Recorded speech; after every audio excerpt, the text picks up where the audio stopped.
Hello everybody and welcome back to World of Warships Legends. My name is Spartan Elite 43 and tonight we are back on the path to the Vladivostok. And we're at Tier 4, which can mean only one thing. We're on the Pyotr Velikiy. So with that being said, let's get to the commander. As always with this series, the very first video in the series, the Tier 3, is where all of the extra commanders and stuff lie. So if you're interested in other builds, check those out. Otherwise, this is the build that we're using. We're running Lev Gawler with Andrew Cunningham and Azure Lane Scharnhorst. We are running Flammable Cannoneer, Gyrating Drill Bits, Collective Labor, and Reaching Out XXL with Will to Rebuild. Now, I know a couple people mentioned in yesterday's video on the Ganget that they run the Fight Fire with Fire perk. And that's actually not a bad play, especially if you're solo, because generally speaking, Will to Rebuild is only OP and useful if you get a chance to have somebody near you. And if you're a solo player, odds are it's not going to be that simple. So running this, especially on a Russian battleship where you have minimal damage controls, especially late game where you might be out of damage controls, I could see this making a serious case. But personally, I don't generally run into that issue too often, where I run completely out of damage cons. And then the only other time this would be active is if somebody happens to get like a triple fire salvo on you, because your damage control is only 30 seconds, the cooldown. So it only takes 30 seconds for your damage control, like while your damage control is down. So you're not likely to be set on fire 3 times. That's why I don't take this on a Russian battleship. Just my opinion, okay? But, you know, I figure I'd throw that out there for you guys. Now, let's look at the equipment. We are running Aiming Systems Mod 1, and we are fully upgraded. If we go in here, you can see, once again, we have 4 damage cons, 2 heals, 3 secondary boosters. We're not running any actual boosters. We are running the community contributed flag and a type 2 camo for that. It's a decrease in accuracy for your enemies, essentially.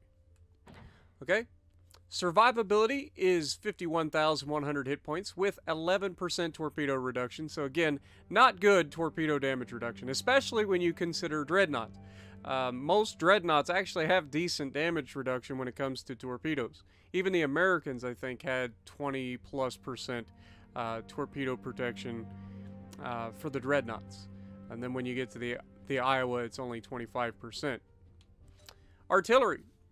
356mm 52 caliber model 1913s. You have 8 of those that reach out to 16.3 kilometers, reload in 33 seconds with this build, and have a 180-degree turn time of 32.7 seconds. HE shell maximum damage is 5,408 with a 38% chance of fire. AP shell maximum damage is 11,550. Secondaries, you have 100mm 50 caliber Minicini guns. I'll go with it. You have 8 of those that reach out to 4.2 kilometers and reload in 5 seconds. They fire HE with a maximum damage of 1,400 and a 6% chance of setting fires. Then you have the secondary 130mm 55 caliber model 1913s. You have 16 of those that reach out to 4.2 kilometers, reload in 12 seconds, and fire HE with a maximum damage of 1,900 and a 9% chance of setting fire. AA, still not good. You have 12.7mm Jushk. That's what I'm going with. 14 of those that do 50 damage per second and reach out to 1.2 kilometers. Then you have the 37mm 70Ks. You have 18 of those that do 103 damage per second and reach out to 3.2 kilometers. Then you have the 100mm 50 caliber Minicini gun. Minicini? That's all I'm going with. 8 of those that do 19 damage per second and reach out to 4 kilometers. Maximum speed, you have 23.9 knots, which again is pretty freaking good for a dreadnought at tier 4. Like, that's solid. That's not bad at all. Turning circle radius is a little worse than the previous Ganget, but still great at 800 meters. Rudder shift time is 11.5 seconds, so still very good. especially for a battleship. 11.5 seconds is very good. Concealment. Detectability by sea is 13.2. Detectability by air is 10.6. And 2 is always guaranteed. And then the 11.5 kilometer detectability while firing in smoke. Let's look at the armor.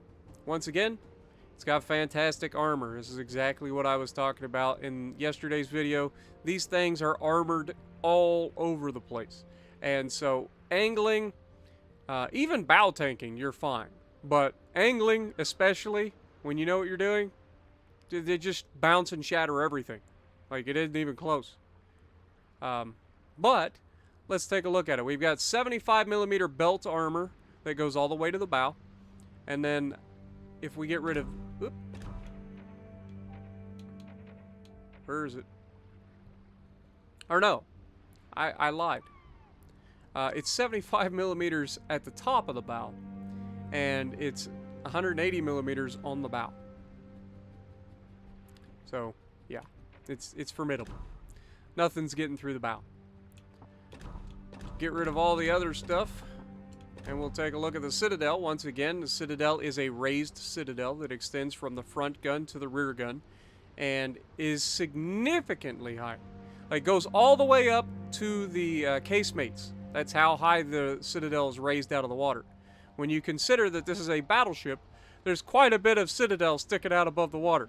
Alright? That's why these ships, if you go too far broadside, you get caught with armor piercing, you go back to port. It isn't even a question. If you get caught broadside in one of these and somebody fires AP, especially out of a battleship, you're getting Citadel, and usually it's a death strike. Okay? Let's go back to the overview. Superior armor-piercing penetration, which is a theme for most Russians. They have high-velocity rounds due to their longer barrels that they use. So they have high-velocity guns, so more penetration.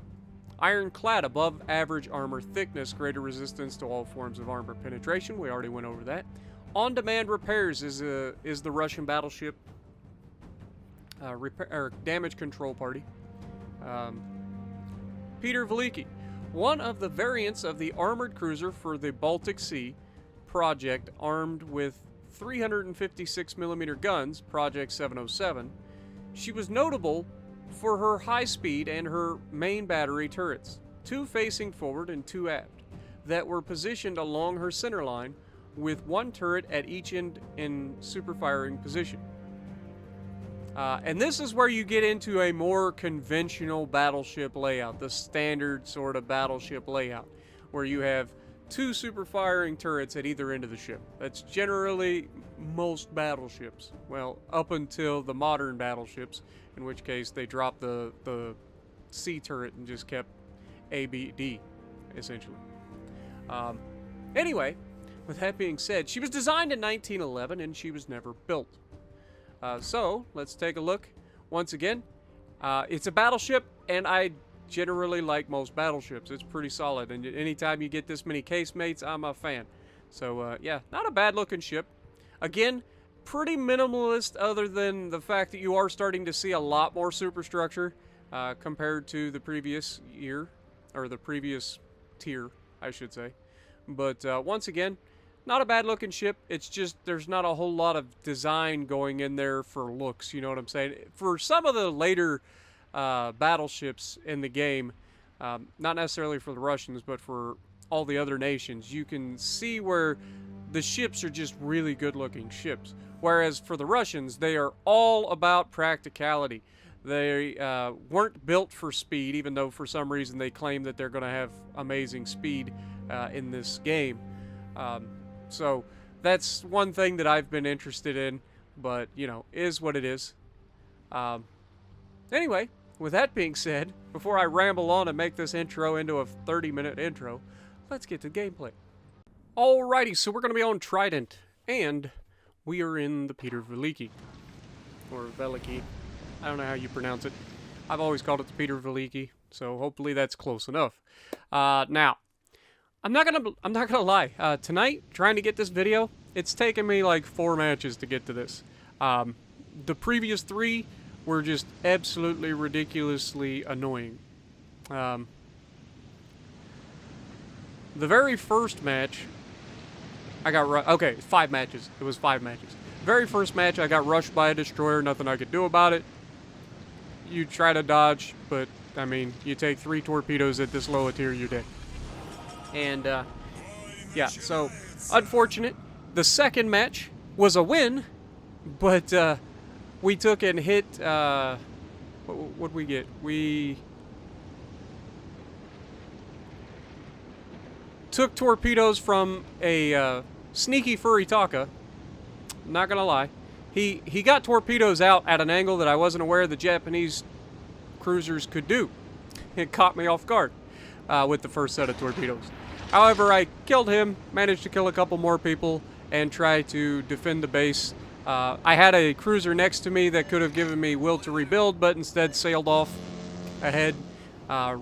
You know, despite me pinging him on the thing, saying, "Hey, I need help! I need help!" He just sails off, and then he sits broadside to both of the enemy cruisers, spamming HE at both of them. And for whatever reason, they were spamming HE back at him. They finished me off because I was low health after taking 2 torpedoes from the Furitaka, and yeah. Needless to say, we ended up winning that match due to a Farragut, of all things, that came back from chasing a carrier off the map and killing it, all the way back across the map to spot and reset the base that the 2 enemy cruisers were in. So we got lucky, won that match. Then I was in a match where I was literally fully capable of carrying this team, and unfortunately it was 1v9. It literally was. Like, I thought that I could carry them to a victory. What I wasn't expecting was just an absolute failure on all sides and me to be against everybody. I guess I should expect that more often, but still, was not expecting it. I think the highest XP that wasn't me on the team got 400 XP in that loss, and most of them were 100 and 200 XP. That's how bad they were. Okay, now that some of this is to be expected. We are at low tiers, tier 3, tier 4. I can understand, you know, a little bit of, you know, not knowing what you're doing. But at the same time, like, 100 XP means you did literally nothing but show up and move. You did nothing for damage. You didn't really get anything. Like, you were literally useless. Now, I get that. It can happen, but seriously. I've never had a day like this where my teams have been this rough. Now, in this one, it's going to be a little bit of a different thing. We're going to do just fine. The last match that I just had that should have been a win ended up being a loss solely because this ship decided it didn't want to hit an Awaki. I had a solo warrior on the table. This has happened to me so many times. It's the only medal I have not been able to pull in. I have not been able to pull in a solo warrior solely due to the fact that every single time I'm up for it, I get absolutely screwed with RNG. And that's what happened in that match. I literally could not hit this Awaki that was not, he was not dodging, he was not varying his speed, he was sailing in a straight line. At one point, he was 6 kilometers from me. And I got him down to 1 hit, and I could not finish him off.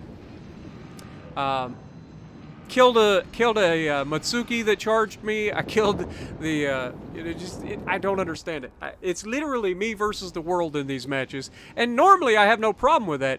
But it is a problem in these domination modes if your team doesn't manage to cap anything, at least. But it is what it is. It's to be expected. Now, in this match, we've already had a pretty solid start. We've helped get rid of a New York. This Emerald has wandered himself right into a mess. He got away with it at the beginning of the map. Now he's much closer. He's not going to be able to get away with it anymore. Emerald is a floating citadel from any angle, so it's pretty much a guaranteed citadel anytime you shoot this thing. At least one. A lot of times it ends in a death strike, much like the Omaha. But he gets away with it for now, but as soon as I get loaded, he's done. There's nothing he can do. He's trying to flip the cap, and I credit him for his goal for thinking he could still try to cap after I just took over half of his hit points. But unfortunately for him, you can't outrun my bullets, man. You just can't. My shells are too fast for you. And down he goes. So, got our first kill. we've got a New York here, and this is going to showcase very much like exactly what I was talking about with the Russian armor. But this goes for any dreadnought, really. All the dreadnoughts have very good armor. It's very thick. As long as you know what you're doing when it comes to angling and not taking unnecessary damage. Unfortunately, this New York is broadside to me, and he's not going to have a good time. Because at these ranges, these guns are basically railguns. And 16,000 damage. And a single citadel there. That was only with 3 hits, too. I guess we got 1 citadel. I don't know if the citadels count nowadays towards the actual hits. Back in the day, it never used to. You could get a citadel and have 0 hits on the salvo. But anyway, he's trying to bow tank the destroyers because of the torpedoes, and he is going to do a pretty good job of avoiding most of them. Some of them run out right as they're about to hit him, and then the other ones, these run out as well. And that's going to leave him all to me. And as you can see, I know how to shoot things. It's pretty straightforward and simple. And even bow tanking me, this man has no chance. I know where I need to shoot to do the damage to take him out. And you can see he just bounces and ricochets off of me because I'm angled. Okay. Now that he's fired, he does have his rear guns, and you can see he's getting frustrated. He can't do anything with his front guns. He's going to make the cardinal sin of going broadside to get those rear guns involved. And unfortunately for him, he's going to show way too much side, and we're just going to punch him once again, getting another citadel and knocking him out. Now, we've got 115,000 damage done. We've pretty much won our side. The 2 destroyers that were over here, one of them I think does pretty well. The other one I don't think did anything. But anyway, doesn't really matter because it's going to be a win. We've got 2 caps. There's only 1 man left. It is a destroyer. It's not going to carry this match. That being said, this is going to showcase one thing that I will mention about destroyer players is 90% of destroyer players can't fire their guns. Literally not able to hit targets. And I don't understand why. Like, destroyer guns are not bad. They're really not. And so you should try to learn to use them more often. And you should try to make sure you know how to hit things with them. Because I should have never gotten a chance to shoot this enemy destroyer here at the end of the game. Let alone not kill him with the first salvo and get a second shot. Remember, this is a 32-second reload time on this thing. So I've got HE already loaded because I'm anticipating the destroyer. But everybody knows what this destroyer is doing. Our destroyers know it. The Texas knows it, even though the Texas is doing the worst thing he could possibly do, which is go towards the destroyer. You're all alone. Unless you have HE loaded and you're guaranteeing the depth strike on him when he comes around the corner, you're going to die. As long as that guy has any freaking sense about him whatsoever, you're going to die in a battleship in a 1v1 versus a destroyer. Because I hate to break it to you, even with HE loaded, it's not a guaranteed depth strike. You would think it would be. You know, you got these gigantic guns loaded with high explosives shooting a freaking target that has 0 armor at point blank range. You would think it would be a guaranteed kill, but it almost never is.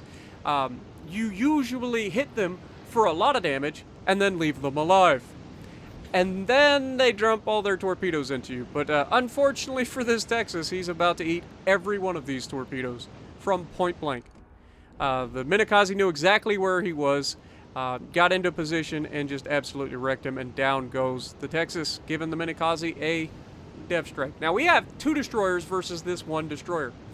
The Texas took most of his health there, taking about half his hit points, and these destroyers, between the 2 of them, are incapable of hitting this man. They just can't hit him. He's not doing anything to dodge. He's firing his guns back at him. Now, I didn't lead him enough. I really didn't. But I catch him with 1 doing 1,700 damage. But look, they just hit him there. Wait for it. How many hits are they going to get? Remember, I got another 20 seconds before I can hit him. That was a good salvo from somebody. And then they just stopped being able to hit him. Watch. He changed direction. He's not actively dodging them. He changed direction one time, and they suddenly stopped being able to hit them. Just all over the place. All over the place. And now you can see he is actually dodging, but we're going to go ahead and place these out here and let Stalin guide these shells to where they need to go. Down he goes. We get the final kill, yoinking it from the destroyers that just flat out couldn't hit him. But, yeah. What do you guys think? I think these Russian battleships, like I said, at these low tiers are actually a lot of fun. They really are. They're a blast to play. They're really strong. And we come second on the leaderboard by 10 XP. He beat me by 10 XP. So if you like what I'm doing, punch the like button, leave a comment below, subscribe to the channel if you haven't already, and as always, I will see you in the next video.